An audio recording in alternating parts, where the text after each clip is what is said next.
Hi, everyone. Welcome to this week's episode of Your Next Business Bestie. My name is Jen Waybor Hart, and I'm your host. This week, I have a very special guest joining us. This is my friend Diane. Good morning, Diane. Good morning. Diane and I met, she just reminded me, in 2022 through Cami Gildner's Extraordinary Women Ignite. I have mentioned this event so many times on the podcast. It was absolutely instrumental in changing my business and my life. It was at that event that I sat down and decided I was done building someone else's legacy and I was ready to jump 2 feet into my own business. I'd had my business for 3 years by the time I first attended, but it was sitting at that table that I talk about all the time with those women that I decided to change things. But before I get too far off track, Diane, why don't you tell everybody what it is that you do? Well, thank you, Jen, and what an honor to be on and to get to know your crowd and your followers. Oh, So, I am first and foremost a life commentator. And what does that mean?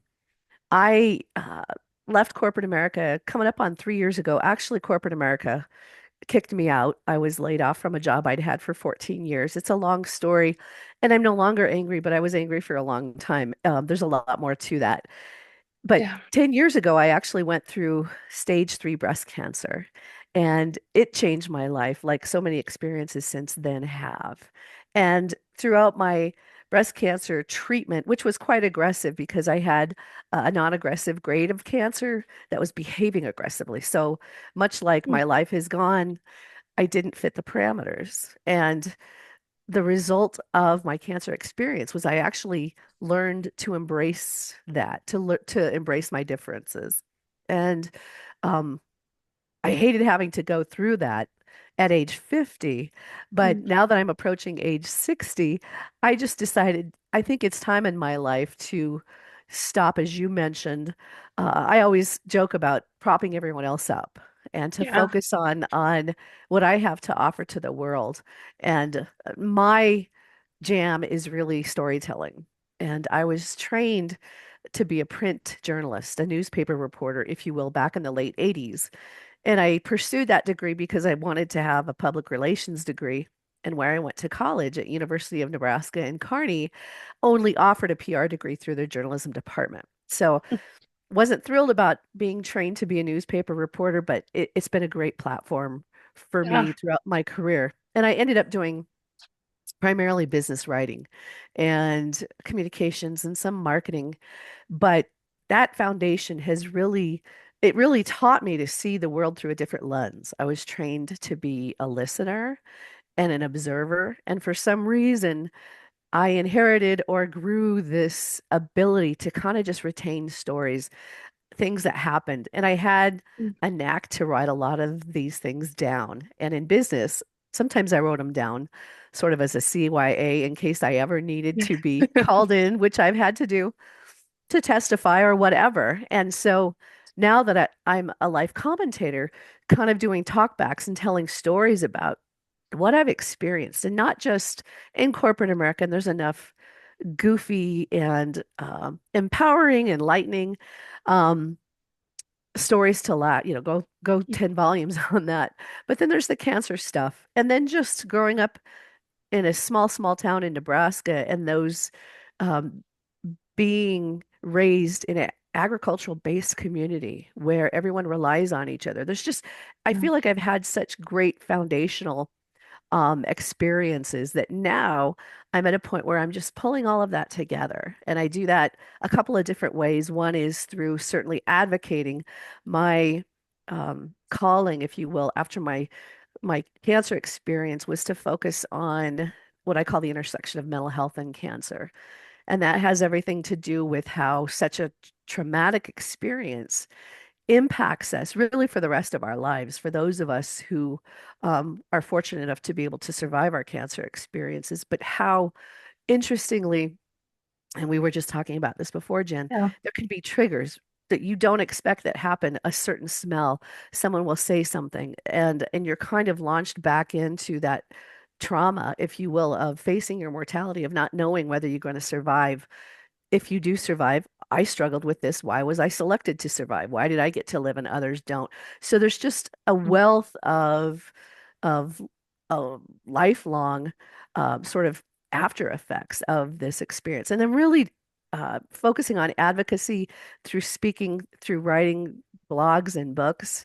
And I just love to come on podcasts like yours and talk about it because cancer is just not a topic that we sit around the Thanksgiving dinner table and talk about, right? I mean, I grew up in the Yeah. early 70s when we didn't even say the word, we whispered the word because as I was growing up on TV and in movies, if someone was diagnosed with cancer, they typically did not survive as the story or the movie or the show went. So that's my focus. That's my long-winded answer of what all I do now. Yeah, it's interesting you bring up the survivor's guilt. Uh-huh. And I think that's a term a lot of us have heard, but I honestly, I'll say I don't think I'd ever thought about it when it comes to cancer. Yeah. Um, but that makes total sense. Let's talk about your books for a minute. Thank How you. many Thank you. books are there? What are they about? Give us the spiel on all of them. Thank you so much. And Yeah. I'm first and foremost, I'm a control freak. So from the get-go, I just I wanted to make sure that I controlled the message and being Oh, a PR consultant or pro for so long, that was very important to me to have the facts correct. And I knew enough about trying to get a book traditionally published, which I'm no Stephen King, certainly, but oftentimes it's a contract, right? And you're contracted. They will take the manuscript that you write, and sometimes it's rewritten to sell. That's a I had a guest business. on the show. Her name's Yeah. Crystal Craker. She writes fiction, Uh-huh. and I learned so, and I am in Yeah. the very early stages of writing a thriller novel. Okay. Um, I learned so much about that process and Yeah. about, like the advance that you get with the expectation of book selling, Hmm. lack of control over cover art, which for Yeah. me, as someone who loves combining the written word with visual, I think that would be so hard for me to have very little control over what graphic was chosen to represent something that I put my heart and soul into. Like I learned so much of that on that episode of the podcast. But Yeah. keep going. It's no, no, it is. There's uh book publishing is a very complex industry and it's much more accessible now, which can be great, but there's a lot more people doing it as well. So I just decided I was going to stay true to my art. And I actually started writing books, not because it was a big lifelong dream of mine, um, but because it was a key part of my healing Mm. after I completed treatment. And during, so I'll talk about the first book, which during cancer treatment, I had a lot of interactions about I was very depressed. I have a high anxiety level anyway, and I happened to engage in a conversation with my oncologist. It was near the end of chemo. I had 16 chemo infusions, lost my hair. That was my choice. But I just became so freaked out about the cyclical nature of knowing that I was going to get sick 2 days after I had my infusion, and I was going to feel lousy all weekend, and then I would be decent for one day, and then I had my infusion. It would just, I thought maybe I should just quit chemo early because a lot of people quit chemo early and they live. But um, I thought, well, maybe I should see a therapist. And so I asked my oncologist, and she did not know of any therapists that specialize in working with someone who has cancer. And I thought that was odd. She goes, I know they exist. I just don't know of any. And I kind of lost it. And which, again, the unfiltered side of me did rise to the surface during this. And I said, she goes, but be sure to check out our breast cancer support group. And I'm like, making a quilt block's not going to help me. And No. it was really cruel thing of me to say.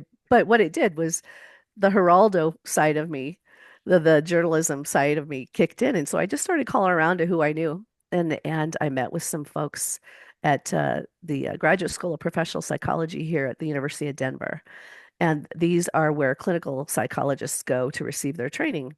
And found out from those folks about an up and coming field called behavioral health, and Mm. specifically as it pertains to cancer, this fairly new field called psychosocial oncology. And so I ended up seed funding and founding what was at the time the first in the country to offer this kind of training to future licensed clinical psychologists at the graduate level. And it was called the Center for Oncology Psychology Excellence, or COPE. And so that was my COPE was my life raft out of breast cancer and treatment. I happened to Mm. not have to have a mastectomy. That was an option, but it wasn't going to help prevent cancer from Gotcha. recurring, which makes no sense. But that's kind of Yeah. how it is. But I started to journal because I was so freaked out and my anxiety level was so high. I had never done any creative writing for me. I'd always done professional business writing. And so Yep. I started to journal, and I wasn't on social media in 2015 when I went through this. And so um, I wasn't comfortable with that. So I just sent out email updates to about 100 of our closest friends. And they encouraged me. The way that I described this experience and compared it and explained things in the best way that I knew how, and several of those friends said, you need to turn this into a book. And so that's what I Mm. did. And I decided to self-publish and remain an independent publisher because of that, needing to maintain control of my story. So anyway, this is the first book. It's called The Unlikely Gift of Breast Cancer. And it's won several awards. And it's really, it's a memoir style book. It's very raw. It's very authentic. It's not for everybody. Some people have been through, particularly breast cancer, and read it, and it very much helped them. And I've had other people tell me that they just couldn't, it was too raw. And so I respect that as well. So that was the first one. That came out in 2019 and continues to kind of be the book that many who know me recommend whenever someone that they know gets a cancer diagnosis, really, of kind of any type. Because I do talk about, I bring in backstory to illustrate a point, but I also talk about what I went through, and Yeah. I have no idea yet that cancer is so unique. There's so much to cover that I just really focused on what was happening to me. And I should mention such a bizarre title as The Unlikely Gift of Breast Cancer has nothing to do with me loving getting a diagnosis of breast cancer and everything to do with the fact that this diagnosis and the process of writing this book kind of forced me to go back and do some introspection and some research about my own family, particularly my father. And there was something that I found out 20 years after he died that had haunted me my whole life, and I didn't know it. And it brought me a lot of relief, and I won't tell you what that is. You'll have to read it in the book. But that was a gift. It was like, oh, I'm at peace now. Yeah. This thing was not my fault. And so that's why I decided to go with the unlikely gift. I hired a writing coach because I'd been trained to report a story and not tell a story. And Oh. so that was a an expensive endeavor, but it really very much helped me to understand the art of storytelling and all the different aspects. So that was book number one. And then book number two, I felt like I wanted to get another book out. This is kind of this is the anger book. This was after I got laid off 3 years ago. I had a lot of anger and I just couldn't understand a lot of things. And so it was, as I always say, it was kind of my way of giving corporate America the middle finger. And I put my legs on the front of the book. And the book is called Love it. Heal Forward, Transform Emotional Scars into Impact. And it's a short book. It's a hardcover book. And it's a lot of stories from others who went through traumatic experiences about how they focused on impact projects to help them get out of their funk. And just a quick Mhm. aside, I I was in such a dark place. I hardly marketed that book. I'm really proud of it. It's a great book, but it just is something I wasn't in the right place, and I just wanted to get it out and to move on with Oh. my life. So I did that. So the two pieces of feedback I get are thank you for writing a short book and two, nice cover. So anyway, that's kind of the running joke. And then the third book is actually that just came out a few months ago, is actually the sequel to The Unlikely Gift of Breast Cancer. So I was fortunate enough to celebrate my 10-year survivor anniversary in February of this year. And so once again, the readers of the first book, The Unlikely Gift of Breast Cancer, several reached out and asked me to continue to write a sequel about what happened after treatment ended. And I Mm. was kind of dumbstruck by that, like, I don't know.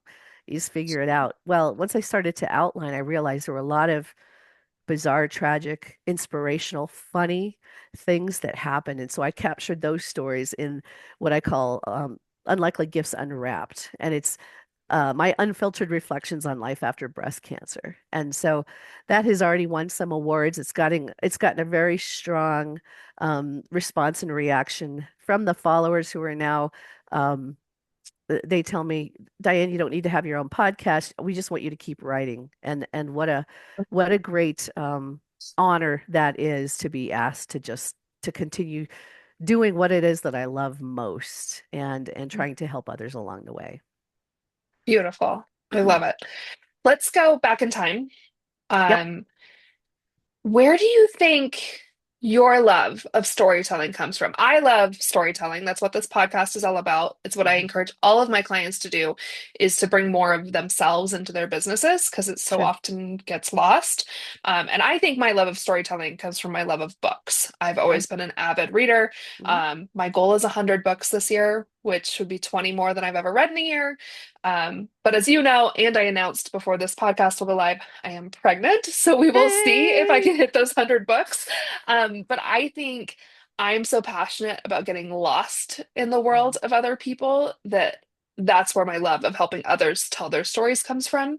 But what about you? Where does your love for storytelling that goes back to your corporate days too? But where did it come from? It emerged. It has not, for sure, it has not been something within me my whole life. It Mm, really has risen to the surface, and that's cancer was a milestone moment for me. And I jokingly say it was everything before cancer and after cancer, but it helped me find my voice. And as mm, it turns out, because I'm this observer, and I think in terms of stories, I think of something happy or joyous or tearful or whatever.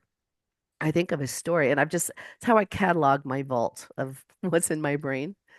And it really wasn't until honestly I started to blog, and I still blog. Blogs are so 20 years ago. I get that, but I'm old, and I love I drive, blogs. I I I drove. really I was a Zanga user. I don't know if you even know what Yeah, Zanga I is. do. But we all used Zanga, and I was actually kind of sad when MySpace took over from the Mm. Zanga world because on Zanga we all wrote and talked, Yeah. and then social media took this shift. And I loved MySpace. It's still way less toxic than even with a top eight. It was less toxic than Yeah. Facebook and Instagram. Yep. But that's where we saw that big shift. But Hmm. I think the millennials, we were the last ones who Yeah. really got into the blogging sphere. And I Yeah. love that there are still some of us out there that blog. I do. It's those sound bites. And Yeah. I God, I have so many stories, and so much of this. Like when I was working, I couldn't tell these stories. I felt a more obligation to keep a lid on it, but they Hmm. treated me the way they did. It's like, psh, and there's just so much to tell, and I'll just get going, and I can't stop. And I know it's just because I have found that voice, and then I can tie in that to whatever again, I advocate to bring more attention to the long-term psychological effects that a traumatic experience can have on a person. It doesn't have to be cancer. It's what I can relate most to. But I've experienced divorce, a lot of other unpleasant things in life.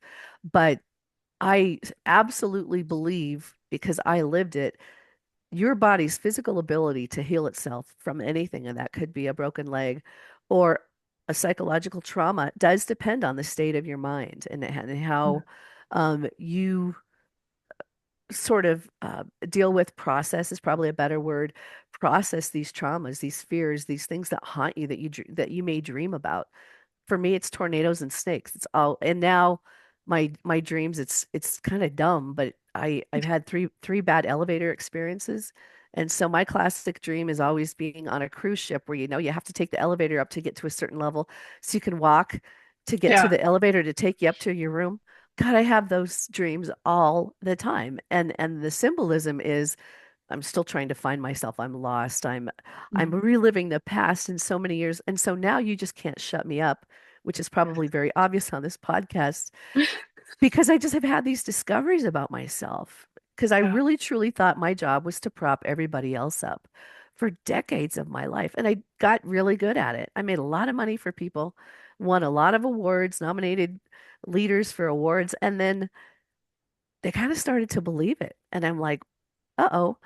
I must be a really good storyteller, convincing storyteller, and can find the stories that sell, for lack of a better word. And I'm like, why am I Mm, not doing this for myself or for something I really care about, like survivorship? So that's my mm. fascination. It's really pretty new, quite honestly. I like to read too, but and we may be alike in this. I can start to read a book, and if it's not a very good book, I can't force myself. So I become I'm the same way with television and movies as well. I'll say, this just doesn't sing to me. I'm not gonna Yeah. force myself. So I really do focus on that quality Yeah. storytelling. Yeah.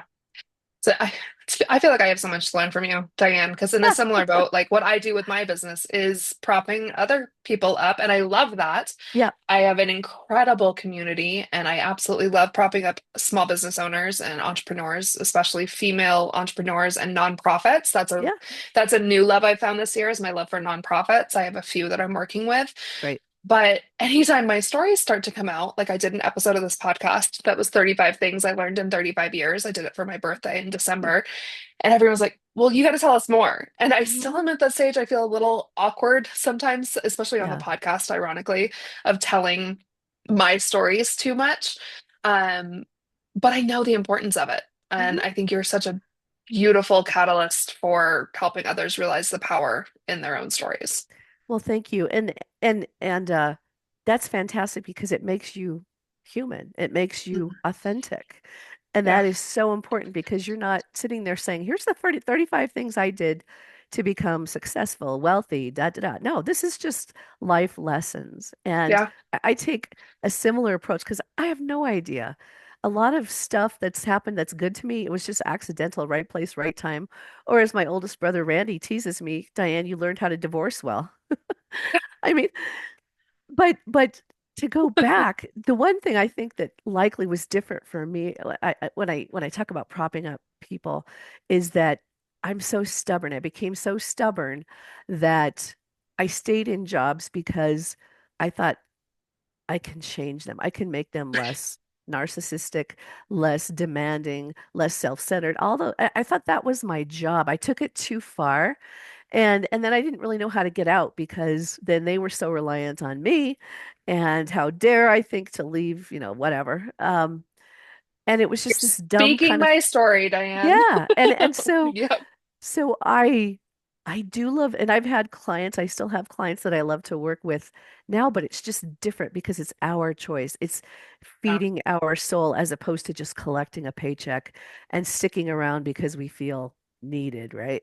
And Yeah. that is something that has absolutely changed. And I've actually ended consulting contracts because honestly, there are a few clients that I thought their money was better spent um, investing in therapy, quite honestly, or helping to address what their trauma is that they're trying to figure out how to make a living at a business effort. And so that I don't know, I just have to be honest. I found this place of honesty that I have to honor now. Yeah. Yeah, I often say that I physically can't lie to someone anymore because I Yeah, am very much in that place too. I've been through a lot and I can't do anything except for be authentic and be good, honest and good. physically cannot lie to someone. Even when, like the white lies. Nope, can't do it. I'm Yep, just going to tell you how it is. good. Let's I want to go back to the books. We could talk about books forever, Sure. but what was that process of not the physical writing, but putting that first book out into the world? What did it feel like? And once it was done, what did it feel like? Once it was out there for people to buy?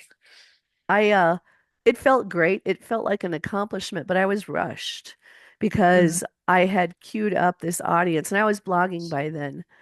And I really didn't know what I was doing in terms of I'll just give this a whirl. And I picked a publisher, which is really a book printer, but they do all the fulfillment and distribution and offer a storefront for my website, which is great. But again, independent authors, we have to do our own marketing.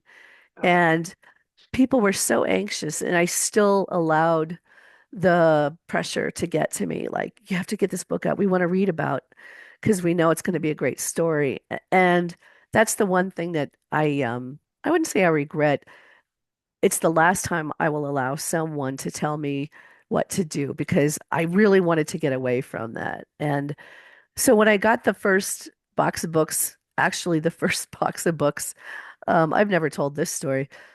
The covers were glued wrong and the damn thing was falling apart. And it was awful. I was crushed. And because I gave a couple of that first, I think I got 50 books. I ordered 50 author copies. And some of my friends read it and they're like, Diane, like the cover has completely come off. So I had to reach out to the publisher and let them know. And they rectified it, they fixed it. They sent me 50 more books to replace the bad books. But it's like, God, is this how this is gonna Mm. go? And that's the only time I've had any issues like that. So even when the book was in hand and I started to figure out the difference between when my publisher has it available for sale and then when Amazon, they still have this 60 day Um, at least. And I trying to figure that out and why that how it's just confusing. And then trying to get book reviews and man, there's so much to do. So it was honestly a lot of first time authors I sense have this feeling of relief and gratitude and I've arrived and I'm like man, I'm gonna do this better next time because it doesn't mm, really go quite to plan. And like I said, the first book has done very well and has been received very well. But what it did was it motivated me to say, okay, I'm gonna figure this out. And I learned by doing. So I actually probably proudest of this last book that the Unlikely Gifts Unwrapped that I did just because it's I put it in the comedy genre because to me it's so much more lighthearted than anything I've done to this yeah. point. And there's a bajillion breast cancer books written. And I just didn't want to get pigeonholed. And I wanted to again try the system, test the system to see if putting myself in a different category was gonna like help expand my reach. Because that's really what my goal is now is to expand my reach and to help um spread the word that Crazy Diane's willing to talk about your cancer experience. Nobody seems to want to talk about this, but I feel for people because and this happens even with some of the book events I've already had in the last 2 months. At a book event, a complete stranger will come up and sit down, introduce themselves, and I apparently am very approachable because we'll just start to talk and I'll ask a few questions, and then they always end up crying and admitting no one cares about this anymore. No, and sometimes it's years and years and years since they've been through their cancer treatment, but it still haunts them. And no one is acknowledging their pain, their trauma. And um, it makes them feel very not special, but like they matter, quite honestly. And they do. I mean, I have such a compassionate heart for anybody who's been through this god awful process of cancer treatment. And again, you mentioned the survivor's guilt. Yeah. It's horrible. It's awful. And we've lost so many friends to cancer this year and likely will lose more friends. It's horrible. Um, Mm. but those of us who are fortunate to survive and then continue to deal with being tested, if there's a test available for the type of cancer, learning more maybe about whether you have certain cancer genes, it's scary. It's just it never leaves you. I coined the phrase cancer is never invited and cancer never leaves because it's buried back here and it rears its ugly head at the most inopportune, unfortunate times, and you think you're done with it, and it's like you never really are. Yeah. So, You talk a lot about the mental health side, yeah, of course. So for you personally, how do you keep going? What, especially when, I mean, the question I often ask is what's the fire that keeps entrepreneurs going? But I think I'd yeah. ask it differently of you is when cancer's rearing its ugly head, when, you mentioned Tupperware or whatever, bringing up those hard memories. And yeah, it's been 10 years. What are some things that work for you in those Yeah. moments? Still, just being grateful and Yeah. acknowledging that every day is a gift, and that's why I continue the unlikely gifts theme because I was so fortunate. I was fortunate we caught it in time. I'd had annual mammograms, and so we still didn't catch it until it was almost too late. And I was, God, who knows? there was enough concern from my medical team that they knew cancer had spread to my lymph nodes in my left armpit. They were afraid to biopsy any more than one lymph node for fear of unleashing cancer throughout my body. It was right at the tipping point. And so, was there a reason it was found that year? I don't know. I don't focus on that, but by golly, I am so glad to be alive. I'm so glad to be more selective of who I interact with compassionate, amazing human beings like yourself, who get me, who accept me, who I don't compete with anymore. It just really, I'm so much happier and grateful because I'm in control. I've found my voice, and I just didn't have that for a long time, and there's a lot of reasons for that. But I can't tell you what an honor it is to be alive, the gift of life. It's incredible. Yeah, I have never been through cancer. I have a lot of close friends and family who have. But when you're talking, my mind, my experience, my personal experience that my brain goes to is it's grief. Yeah. And for me, it's the loss of my soul cat who's been gone for 2 years now. And even saying that out loud on the podcast, I'm like, man, people are rolling their eyes at Jen No. having grief over a cat that's been gone 2 years. Um, but it's so similar in like the it's been 2 years, Jen. Like people don't understand how the trauma, whatever your trauma is, stays with you. In the same way, my relationship that I left before I came to Colorado.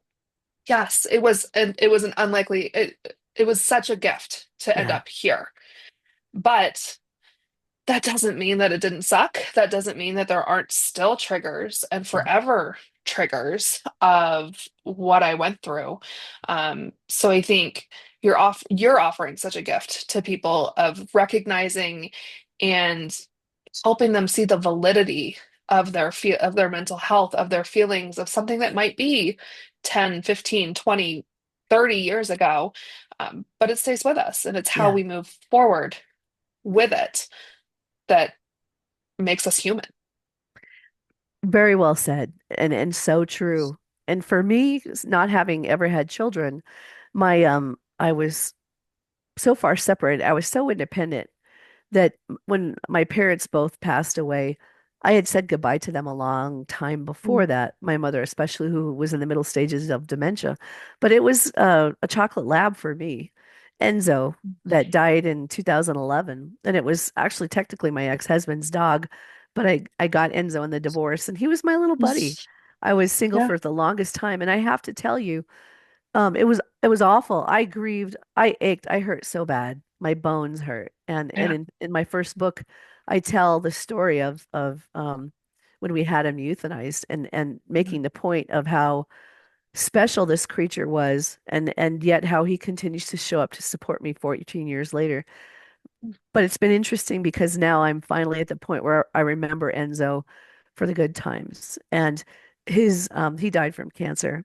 And it was such a traumatizing loss that that's how I remembered him for the longest time. And the gift of time and healing and processing did eventually help me get past that point to remember him. And people still ask me, I mean, this dog, everybody loved this dog. And because we yeah, were always together and he was such a gentleman. And that's just God, what a great gift that was. And I have never people still ask me, you gonna get another dog?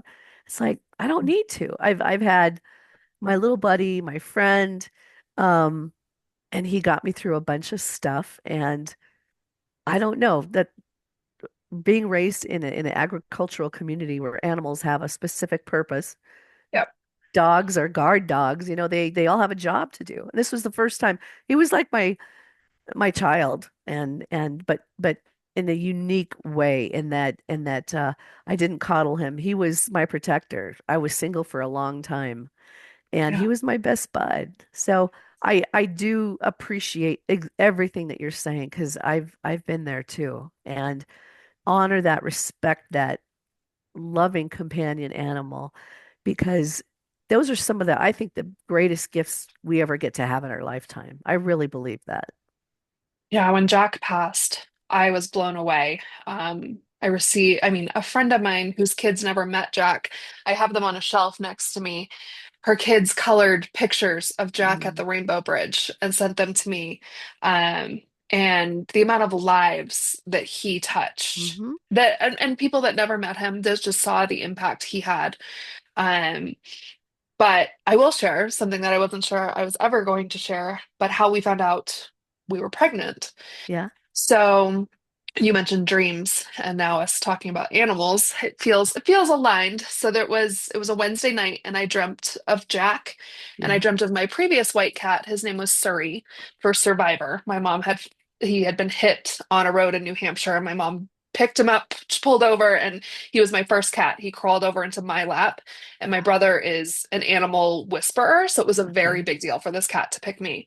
And I'd never dreamed of him Mm. before.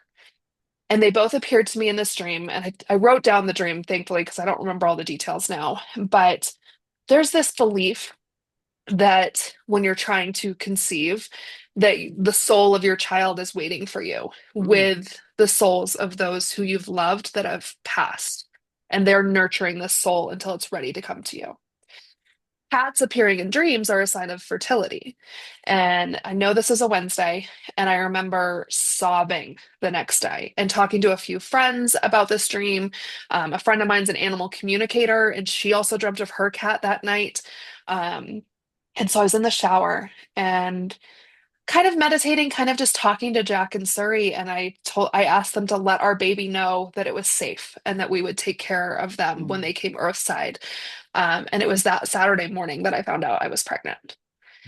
And yeah, I mean, I remember just pleading with them to tell that baby that it was safe to come here now and that Mm. I knew they would watch over us.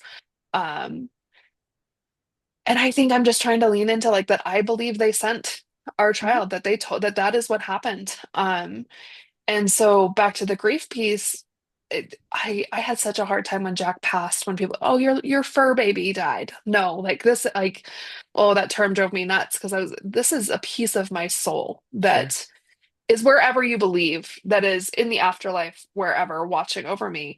Um, and I hope, honestly, in hearing your story, that 14 years from now, Jack is just as an impactful part of my life as he was when he was Earthside.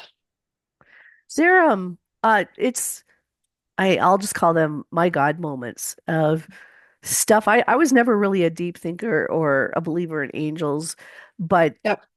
we have these events in our lives. For me, it was certainly cancer where that stuff started to happen. And I had a falling out with organized religion, which is also in the first book. Um, and I just couldn't put things in perspective. And somehow this cancer experience really helped me not compartmentalize, but to really understand and to just say sometimes these things happen. Sometimes, Diane, you're going to get into a car race with three men and you in your sports car, and it's going to be one of the most amazing moments in your lives. And I had this while I was going through breast cancer and I was bald and I was feeling miserable. And I mean, who gets to experience this stuff? But I kept having those kinds of experiences that just lifted me up. And I believe more now than ever that these things do happen for a reason to help Yeah. us get through, to put things into perspective. This there's this continuity that is what I'm hearing from you of one experience with a pet leads into another aspect or phase of your life, and it just continues to Yeah. happen that way. And again, that's just a gift, and it's so hard. I wish these animals live forever, but they don't. And I'll pause and say also in my first book, I talk a lot about dreams. I call it a demon seed of a beagle. Beagles are really, they're meant to be My out mom has a beagle. chasing rabbits, and they're so darn cute when they're puppies, Hmm. right? It's like, oh, They trick you. They trick you well, because they're so cute. Yeah. I had was we had my ex-husband and I had this demon seed of a beagle before we got Enzo the chocolate lab that was the love of my life. And Beamer was the beagle's name. And he was very sick. he may have had cancer, but he Mm. was biting. He was just awful, miserable. And we had to keep him crated while I was which was awful. But one Yeah. day he got out of the crate because he got sick and it was like the Shawshank Redemption. He chewed a hole in the plastic crate and got out and like got sick all over the house. And I'm like, Oh, I am done with this dog. Anyway, so it was awful, but I gave him to the Denver Dumb Friends League. Amazing organization. But then I started having these dreams. And again, it's in the first book, this dream where the beagle is driving a convertible. He's driving the convertible and I'm in the passenger seat and he looks at me and he goes, "Why did you give me up?" And then I oh, wake up and I'm like, "Oh." And so I had those guilt type of dreams from this dog because I couldn't fix him, I couldn't save him, I didn't have time. I was pulled in some and I felt like a failure. But again, I laugh about it now. And that's kind of what I do in my storytelling is I reflect on that now and it's no longer something that haunts me. I kind of laugh about it. And this poor dog, he didn't want to be owned by me. We were all just kind of thrown together. And the Dumb Friends League never lets you know what happens. They do their tests and then they decide what if they're going to adopt gotcha. him out or not. So I don't know what ever happened to little Beamer, but he there was a reason he was in my life and wished him all the best. But it was part of my getting over that to have these haunting dreams. So Mm. again, I wouldn't have been talking about my dreams 20 years ago. I'd have been like, no, I'm a professional. I'm a strong woman. I'm a career woman. And it's like, no, this stuff is too good. It's Yeah, just, you have to talk about it because it's entertaining, it's enlightening, it's educational. And again, it puts life in perspective, right? yeah, yeah. So As human beings, we get to be emotional human beings, and we have yeah, we to. do. It's such an important part. Like all, I don't know if you've read Atlas of the Heart by Brene Brown, but Mm. she goes through all the emotions that humans have, and it was fascinating. And I almost think we do a disservice if we don't express those emotions and talk about them, because Yeah, we are complicated, beautiful, messy beings. we are. Thank God. Thank God. And Right? I finally embraced that. Mhm. Never did. And now I do. And it's just so fun to just get on a call like this, a podcast talk, and you just start to peel away the layers and dive in, Yeah. pick a topic. I probably have a story about that. And Yeah. how blessed are we as humans, as you say, to have these rich life experiences. Not all of them are good and successful, and you're looking your best. I'm more interested, and I often ask business leaders, tell me about your worst day and what you did to get past that. Because I don't really care what made you successful. I don't really want to hear about that. It's not Yeah. interesting to me. That's just how I've switched. And because I don't know. I don't, Yeah. but I believe we build character, we build strength, we build confidence, and all of those aspects from traumatic experiences, horrible, just things that many people dread and don't want to have to deal with. And Yeah. I'm now that I've been through what I've been through, I kind of like look for that. And I ask people if they're willing to talk about it because it fascinates me to no end. Yeah. It just what people are able to overcome and endure. So, Yeah. Well, before we wrap up, and I know again, you and I could talk for hours. I know your third book just came out. Are there yep, plans for more books? there Are there are. always plans for more books? Yeah, and I feel like I have had a book about all the funny and dysfunctional things that have happened in my life. Kind of tells you the place where I'm at, and I've started to write it. And some of the stuff that I will tell about my corporate experiences, I'm going to probably have to wait on a little bit.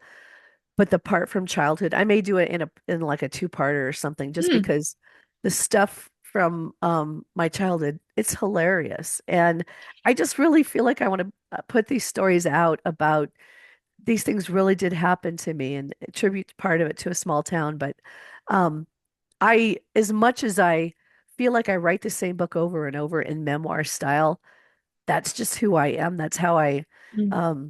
view the world is relating to these past experiences. So I don't know, maybe in a couple of years that'll come out. I'm going to actually pursue some more educational projects I want to get back and make sure. I've always wanted, people have asked me to help facilitate an offering where it's like an online course just to start to educate anyone who wants to learn about um, cancer and mental health and how what there how much there is to know about cancer, but just from a practical perspective, because it's been true and proven that if you do catch some of these cancers early enough, it can be survivable.